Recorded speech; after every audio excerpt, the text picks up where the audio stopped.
বাংলাদেশের বরিশাল জেলায় 23 জন মেয়ে ধর্মান্তরিত। হ্যাঁ বন্ধুরা, আপনারা একদম ঠিকই শুনছেন, এটা বাংলাদেশের ঘটনা।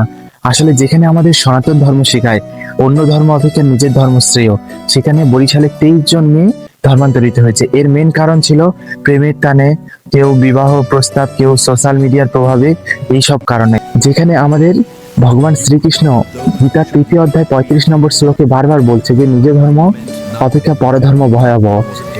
তবুও এই ঘটনা ঘটতেছে বর্তমান সময়।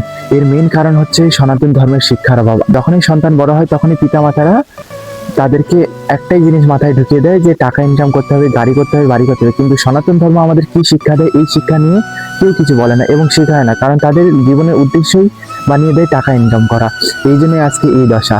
কারণ যদি আমাদের সনাতন ধর্মের গীতা হাতে হাতে দিত এবং সেই গীতা যদি প্রত্যেকটা সন্তান পড়তো, তাহলে কখনোই এই ধরনের ঘটনা ঘটতো না। তো আপনারাই বলুন বন্ধুরা, আসলে এই মেইন কারণ কি? তো আজকের ভিডিওটা এই পর্যন্তই। হরে কৃষ্ণ, রাধে রাধে।